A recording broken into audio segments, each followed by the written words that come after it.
BBC Sounds. Music, radio, podcasts.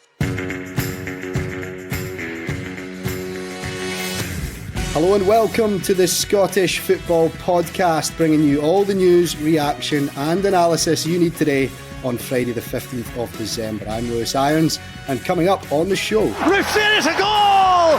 Rangers in front again is Kemar Roof! What a story this could be! We'll have reaction to a historic win for Rangers in Seville. And speaking of European glory... Here's Sokler played in behind, controls on the head, it's Esther Sokler and he scored! Esther Sokler doubles Aberdeen's lead! It was a great night for Aberdeen as well, which we'll discuss. Oh, and also... We're going to go really hard to win this first trophy, but we need to be humble also. Rangers are a really good side, but we just have to make sure that we put on a really good performance. There's the small matter of a League Cup final to look forward to. This is the Scottish Football Podcast. Well, lots to get through, and I'm delighted to say I'm joined by BBC Scotland's chief sports writer, Tom English. Good morning, Tom. How are you? Very well, Lewis. Still the head pounding from last night's glory in Europe. Well, there's two men that I think might have slightly sorer heads than you, Tom. One of those is a man with a beaming smile on his face. It is singer-songwriter and Rangers fan Callum Beattie. Good morning, Callum. How you doing, guys? All right? Very, very well. Not as well as you, though, I'm sure, mate. And Aberdeen fan JJ Bull from The Athletic. JJ, you've got your Aberdeen shirt on. You've got a smile on your face. How are you? Oh, I'm just always happy, but especially now because, that result last night was crazy. I did not expect that. It was very fun. Absolutely. Fun is the word. And there's going to be plenty of fun on the podcast ahead. Lots to get through with the guys. But first, let's quickly run through today's Scottish football headlines.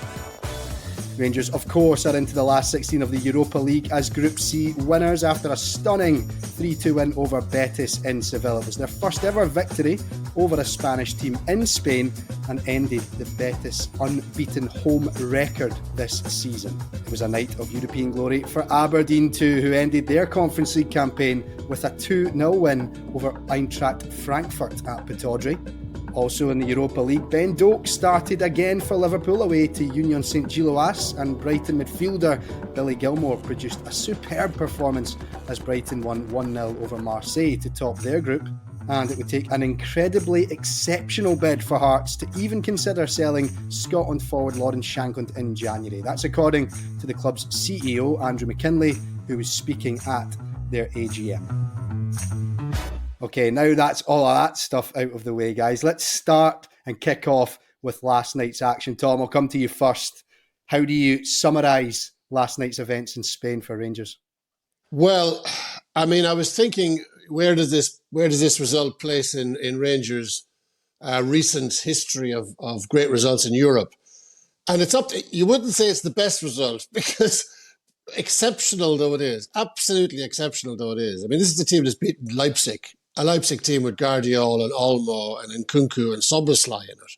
This is a Rangers team that's beaten Dortmund away from home with Hummels, Akanji, Marco Reus and Jude Bellingham. So this is a Rangers team that has pulled off some unbelievable results in Europe. Last night just being another one to the collection. The fact that there was serious jeopardy in this game makes it all the more special. Everything was riding on this for both teams. They go to a club that are unbeaten at home, had just had a very good result against Real Madrid, and they beat them. They scored 3 goals. They put an awful lot of incredible stuff into the game. You look at Rangers last night and you think, what a job Clement has done. He's put goals into this team. He's put confidence into this team. He's put a bit of steel into this team, belief. And I think what they need to do now, Rangers, these are results, the results that they get in Europe, the results kind of that not a lot of people are expecting them to get. There's not a lot of expectation on them, but they deliver in Europe. It's domestically, when there is expectation on them, they need to bring that kind of intensity and that kind of class. But it was a wonderful, wonderful night for Rangers. It certainly was. Callum, you're in the middle, or you're kicking off your tour at the moment. You're in the midst of Christmas party season as well, so the head might be a little bit tender. But how do you assess what you saw from your team? Do you know, I was actually just thinking, as you were talking there, Tom, if someone had told me we would have got thumped 3-0 away for Limassol and then scraped a draw at home but finished top of the group, I would have thought you were mental. But there you go. So I'll take it every day of the week, and it's just great to see them getting a little bit of confidence back. I think it's great for Scottish football, and it's great to see Aberdeen do well as well, and hopefully it can have more of the same in the coming years. Tom, who stood out for you performance-wise in that Rangers team? Any individual performances? Obviously, that Dessers goal was pretty special, but who stood out? Well, Butland was exceptional, right? I mean, I think Butland has been one of the best signings in Scottish football for many a year. He solved a big problem for Rangers. How are you gonna get someone of the class of McGregor? Well, they got one. Dessers, do you know what? When Dessers scored, I had a smile on my face because he's a guy who's everyone has taken a hop off, and fair play to the guy. He keeps coming back. His goal tally is not that bad. It's not a disaster by any means. So that was a terrific goal he scored. But listen, you don't pull off a result like that unless everyone comes to the party. And they all did. Butland was exceptional. But Dessers, for me, was the one I thought, you know what? Fair play. Yeah, that's one way of endearing yourself fully to the Rangers fans, Callum, is the Dessers poster up in your dressing room while you're on tour at the moment. Oh, absolutely, aye. Just next to the Lammers one as well. But to be honest, he took the goal really well. He took two players at the game and then stuck it through the keeper's legs, I think. So, fair play to the boy, because he got a lot of stick. And I mean, I can only relate to how it is in music. And when you have your confidence knocked, it's really hard to come back from it, But fair play to him. It's good to see people do well. Yeah. Let's talk Aberdeen then. JJ, those are the sorts of nights that you live for as an Aberdeen fan, I'm sure. How do you assess that incredible performance against a top team like So Frankfurt? Obviously it's a great thing. It's you have to put it all in context. Like, we didn't get through. We dropped some silly goals in the rest of the group that maybe would have got us through and whatever. So although it's amazing, I would like it to be closer to something we can actually achieve. And it's done in this way that sometimes Robson's team does, where we sit really deep and you hit the counter and you have to get lucky with the few chances that you get. And it doesn't always happen. You can't rely on it. But it's worked this time, so therefore it looks really successful. So not to take away from how great it is, because it's one of the best results we'll ever have had in Europe. I mean, obviously there was certain better ones in the 80s, but really impressed by how it worked. I mean, when it works quite well, the way that we play against them there, and it's everyone was working really hard off the ball and doing the things they were supposed to do. And oftentimes you don't see that throughout 90 minutes in the Premiership this season. Tom, there's no denying that there is and has been pressure on Robson this season. So what does that do for him? It brings an awful lot of feel good and an awful lot of pride into the club, but it'll only stay there if he builds on it. If they start losing games, the kind of games that they've been losing in domestically, then it's not going to do anything. The memory of this will kind of fade away. But let's stay in the moment for now, because the moment is quite nice, This is quite a nice moment. All three Scottish teams win this week. Has that ever happened before? I'm not sure it's ever happened before that Scotland had 3 wins in Europe in the same week. 10 of this Eintracht Frankfurt team were involved in the 5-1 win over Bayern Munich at the weekend. Let's pause for a second to drink that in.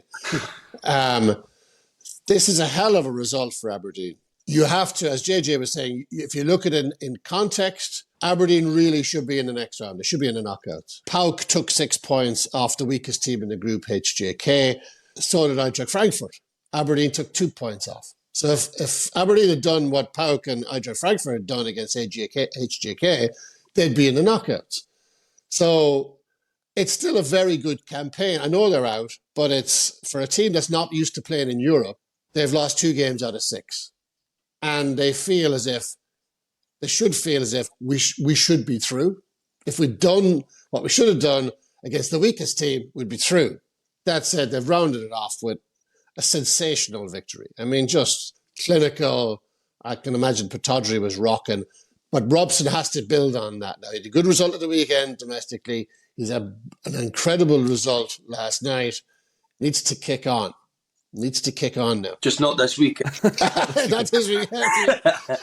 Well, that's the worry, because you now think that, we can beat Frankfurt. I mean, now we're officially better than Bayern Munich because of the proxy of having beaten that team. Another thing on that, so look at the team that Robson has actually beaten them with. Like, you've got players like Jack Milne's playing last night, who doesn't hardly ever play at all. you've got Sheldon Morris. So these are not players you'd associate with being able to beat a team of the quality of Eintracht Frankfurt. So having these players, I mean Connor Barron is obviously, Ryan Duncan is another youth player coming through. These are the things that make it extra impressive, being able to get players of that. Not to say they're lower quality than other players that exist, obviously, but they are. So when you manage to beat a team like Eintracht like that, it makes it even more impressive. And also, it's really nice having the homegrown players like Barron and Milne and Duncan come through. It adds something extra to it, because that's kind of what the club needs to do to go forward.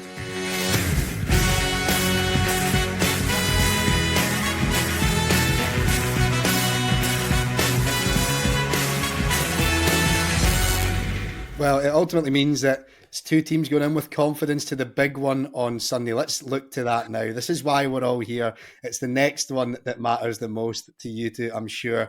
Hampden, 3:00 on Sunday, Rangers versus Aberdeen. Tom, how big a factor will those games last night be on the confidence going into Sunday? Oh, and a clash of the European behemoths.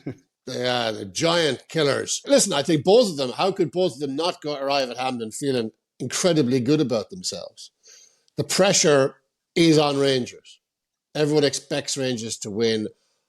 I think this is, as I said earlier, this looks like a steelier Rangers team than ones we've seen for quite a while. Clement is impressing me all the time, more and more. This is a huge examination. Last night was a massive examination. Here's another one of Rangers' mettle. They're expecting to win this. It's slightly different to last night. No one was expecting that. But they are expecting victory, demanding victory, Rangers fans, on Sunday. Can this team live up to that expectation?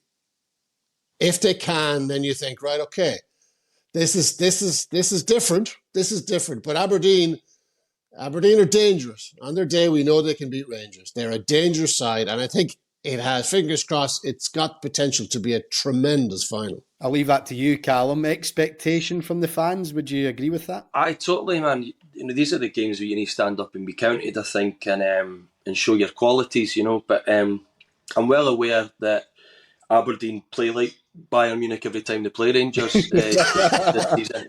So hopefully I'm wrong this weekend.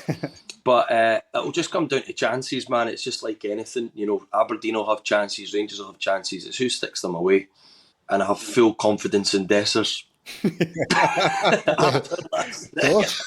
Well, speaking of guys that will be hoping to stick chances away, Bojan Miovski, JJ, a bit of a doubt at the moment. That could ultimately maybe decide this one. Yes, that's obviously a huge loss, not just for goals. I think Miovski's all-round game is what makes him such a good player. I think you noticed him, it sounds a bit silly, but in the Europa League games, Europa Conference games where he wasn't actually on. So when he started the games and we were trying to defend a lead or something like that, once he comes off, you notice what he does out of possession, especially a lot. And it's not the most exciting thing, but his positioning off of the ball and just leading the ball one way is really important, especially when you're sitting about 10 yards from your own goalie. That's where your defensive line starts, which is what will happen a lot probably on Sunday. But as we've seen, like Sockler scored a goal yesterday, and someone on Twitter pointed out he might be, well, it turns out he's not, but one of the only people in the world to have ever scored against Eintracht Frankfurt and Turf in the same year. That's the kind of statistic that I love. Yeah. Right? Yeah. I'm going to nick that, JJ, and put it out in the show on Saturday and claim it as my own. I was going to say, remember who did it. It wasn't me though. I've stolen it. Even JJ stole it. Oh no, we'll have to credit the original somewhere. I'll find out who that was. Tom, we're touching on Miovski being out. It's only fair to mention Rangers aren't short of injury issues themselves. Yeah, and I think Clement spoke last week that he'd never witnessed in his managerial career a kind of freakish run of injuries like this before. And it doesn't get any easier for Rangers. They have a big-ish squad, but any squad is going to get tested if they keep dropping like flies. So I think he's very, very frustrated about that. He spoke about it actually when he arrived at the club.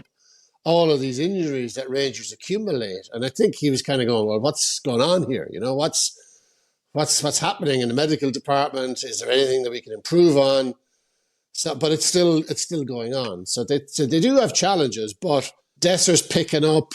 I thought Lammers, I don't know, Callum, what you thought. Lammers I thought was was okay last night. Aye, he did look all right. You know, I think he is improving a lot of players, Clement. And what I'd love to, so he's getting more out of these players than Beale ever got or ever was going to get. I'd like to see if he has the financial clout, and he won't have much of it in January, but what can he do when he has some of his own players, hand-picked players in this team? That's going to be interesting. I love the decisions he makes. They're really ballsy. Like bringing off Cantwell at half-time, it proves the point. If you're not going to do what I told you to do, get off the park. And that's what they need. You know, like footballers, they need somebody that's going to be that figure and tells them who's in charge. And you're right, if we can add a couple of quality players in January, you know, it's really exciting. And I think we've got another 5 games until the Celtic game, or 4 games to the Celtic game. You know, if we can just kind of try and pick up as many good results, then we've got a proper title race on our hands. But yeah, I mean, at the start of the season, as soon as Beale let go of, like, I don't know, it was like 10 or 11 players, I just thought that is madness. You know, in my opinion, it was sort of like, isn't your job to get the best out of the players that are underperforming first, rather than just replacing a whole football team, you know? So I think he's done phenomenally well to pull it back. And he's an exciting manager. I think Rangers are definitely heading in the right direction. Beale was always a gamble. I thought it was an ill-advised gamble, and it proved to be that. What I think John Bennett described, your chairman, Callum, described as the celebrity football, director of football. That kind of, that's Ross Wilson he was talking about, and maybe not by name. That era is gone now. And he is heavy on recruitment. That's why he's appointed this guy. He's not a director of football. He's not sporting director. Yeah. He's head of recruitment. And that is what Rangers have got badly wrong. And they need to get right if they want to move to this player trading model. But I think slowly but surely they're putting the bricks in place. Mm-hmm. But they've got to win on Sunday. They have to win on Sunday. Yeah. I mean, if they don't win on Sunday, it's a big backstep, isn't it? I think it is. Yeah, it would be a terrible blow for Rangers. I think also, I'm not sure that Rangers fans are ready to see Aberdeen fans rubbing in your faces, which I'm sure they would do. It's a big opportunity. It's a big opportunity for Aberdeen as well. You know, they are underdogs, which is a nice place for them to be in, but they're underdogs with a bite at their best. They have a hell of a bite, this Aberdeen team, at their very best. If they don't pull players' T-shirts in the box, it might be all right. Yeah, I was going to say, one of the most important things to Rangers recruitment going forward will be to get players who are good at penalties. Oh, geez, this is taking a dark turn, lads. This is taking a very... That's what I'm all about. I'm all about data analysis. You know, you want to make sure you play on your strengths. So these are the opinions of JJ Bull and Callum Beattie. We must stress at this moment in time. Lewis, it's kicking off already. The cup final has started now. Hold me back.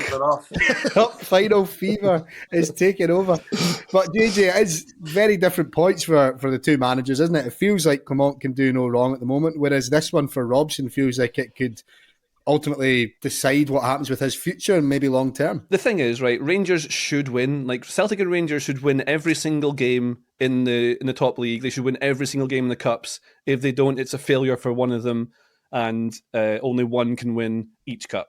So it's always one of those two teams to win. I mean, you look at like the league, it's kind of stupid. Look at the league, just look at the goal difference. It goes 31-25 -1 in third place. The difference in quality between those two and everyone else, it's stupid. It's one of the most broken leagues, I think, in all of Europe. It'll just never get fixed now. And it really kind of drags me down. Doesn't mean I can't enjoy watching Aberdeen play and still watching the league because I enjoy watching it. But the whole thing is stupid. So all the pressure is 100% on Rangers, because they have to win this. If they don't, do you know what will happen? Suddenly Clement's not this amazing manager all of a sudden because they've lost, because the expectation is you have to win every single game. That's just what it is. And it's different in the past. Like, when Aberdeen were good in the 80s, I mean, I was born in 85, so I missed all the fun. But, you know, it still would have been, the expectation was on Rangers or Celtic to win those games, but obviously Ferguson turned Aberdeen into what they were in that time. And now I think clearly what will happen is that Aberdeen will sit off the ball, try and hit on the counter and try and make use of those very few chances that we'll get. we do tend to play a bit better against Rangers. I agree with Callum. This is something that I have also noticed in the past. And so that gives me a bit of optimism for it. With Robson's future, it's kind of interesting because I think what like Dave Cormack will have seen is that you want to have a bit of stability and you have to build, right? So same as Rangers, like Beale getting rid of a load of players. Aberdeen's team is an entirely new one. It's all new. It's only really starting to kind of, I would say, gel a bit now.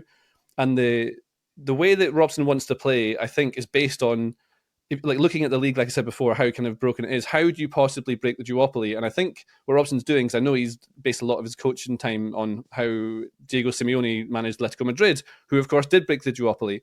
And so the way they did that was by being really hard to break down and hard to beat, really aggressive, and then you hit on the counter with good players. So you get someone like Majowski, who's like our version of Diego Costa, I guess, or something like that. I wondered where you know. Well, Graham Shinney is now Antoine Griezmann, something like that. So, but you play with those players. You play with those players. You play in a ways that you can't score against them. You take your chances on the counter, and in theory, that's the way you can do it because then you can try and play against that. But then, of course, it doesn't really work in that way. But that's what we'll do. And I think Robson, although it's not working very well, there's lots of games where if you look at underlying numbers, as it was under Stephen Glass, the underlying numbers show that actually we're a lot better than what the actual results are. Now, obviously, the only underlying numbers that really matter are the results, are the ones where you get the goals in the back of the net. Exactly. But that's not really how you should judge a football team. You shouldn't judge managers on when they win or lose straight away. It has to be, I think, an overarching look at how the team is developing and the circumstances around that. And I really do think like having all those new players makes it very hard to gel and put something together. So although there's been mistakes along the way, I can point out single ones in the Europa Conference. I mean, taking certain players off at certain times, I think would be errors that Robson would have learned from. But then the thing is, Robson should have learned from those mistakes that he's made and be a better manager and coach for it. So if you don't allow someone to make mistakes and learn from them and get better, you're just chopping someone every time they make a mistake. And nobody's perfect. There we go. Well, tell you what, this podcast will be easy to promote. Graham Shinney is the Antoine Griezmann of Aberdeen. I love that. What a line. But I guess... JJ, have you been to bed? Well... Because I think you're tired and emotional. Just got to get ready for Sunday, Tom. But very happy and deservedly. Correct, and that's what matters. Well, guys, we will let you two go, but before we do, Callum, just tell us about this tour, how it's going. Is it busy shows? Tickets still available? Aye, it's amazing, mate. All the gigs are sold out. I think there's still a handful of tickets left for the last night at the Barrowlands, but I'm assuming they'll go pretty in the next couple of days. But aye, it's massively emotional, and I'm very grateful for people coming and supporting us the way they do. Aye, so another week on the road for me, starting at Kilmarnock tonight, so it should be good. Get myself a wee curry pie. Will you enjoy that, Callum? What a week I've had.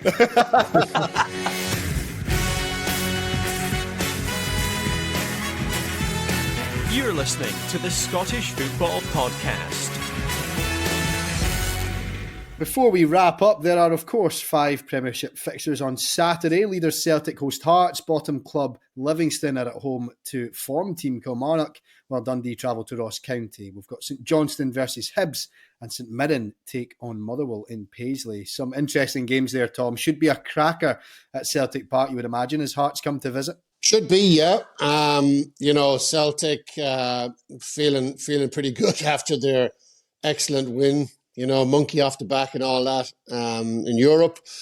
Hearts, the fans, they had 4 wins in a row in the league, first time in ages, but there were 4 wins against not the stellar sides in the division, put it that way.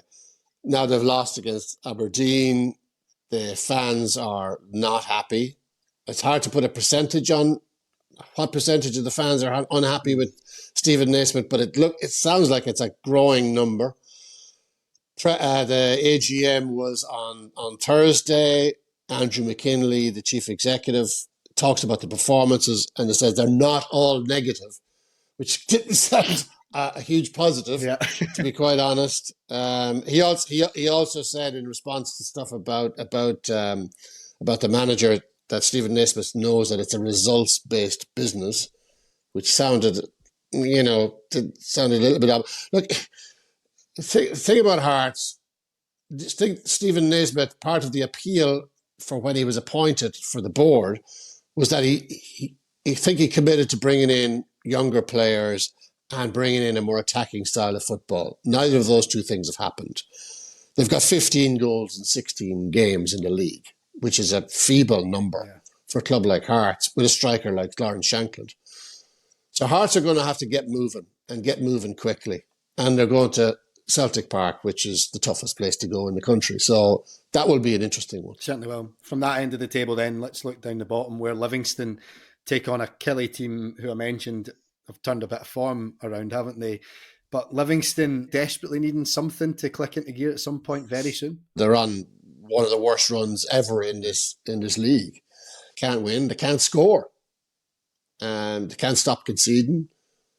Killie's form, away form, obviously a lot has been said about it, but they've arrested that decline recently by winning away from home. They've beaten Celtic twice. You know, Derek McInnes is doing an outstanding job with this team. And they're tough to beat. And have pulled off some marquee victories. I'd be amazed if they don't go to Livy and win. Just everything about Livingston, on the pitch and off the pitch at the moment, looks knotted and complicated and unhappy. I don't know where they're going. I suspect, actually, I do know where they're going. But it's a little bit early to say it. But unless they start getting some positivity, they're doomed. Yeah.